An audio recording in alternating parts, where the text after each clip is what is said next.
Look ahead of the Anambra State Governorship polls, police are promising safety for voters, election officials and materials following the recent spate of attacks by the separatist group IPOB and its supporters.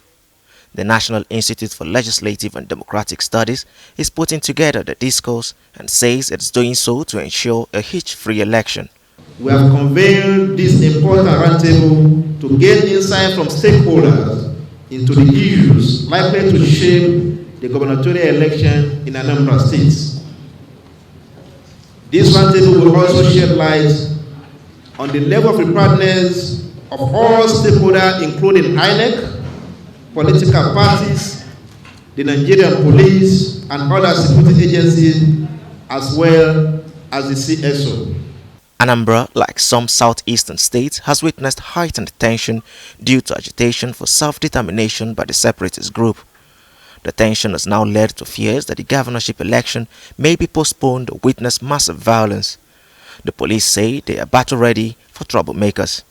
This threat assessment analysis would enable us know the quantity, the quality, and the caliber of security personnel that would be employed to a particular place.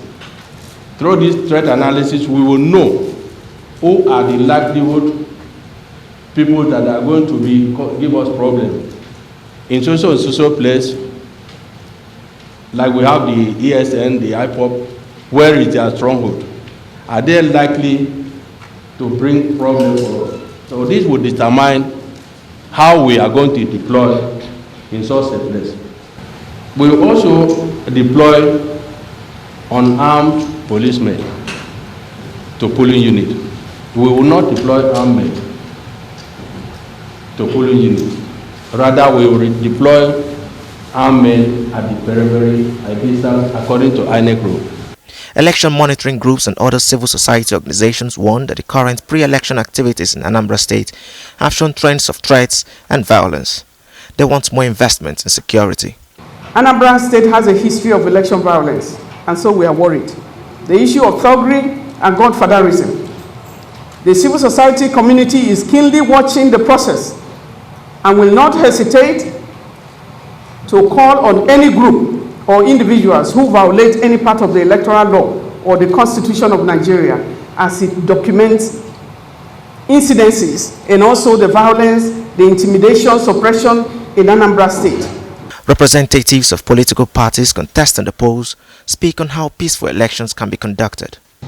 This election is particularly very important to us because, as it stands right now, the Southeast, Anambra State is the state that determines what party is the ruling party as far as the Southeast is concerned.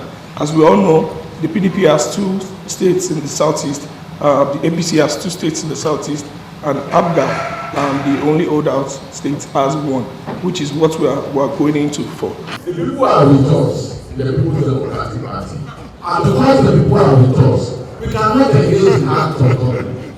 But we know it for certain that those who are manipulating every system in the country today to achieve their desired results are the ones responsible for the heightened political in our nation today. Politicians and the courts have been accused of frustrating INEC's willingness to conduct credible polls, and speakers at this dialogue warn that unless much is done to engender confidence, there may be voter apathy on election day. Abel Ejikeme, Arise News.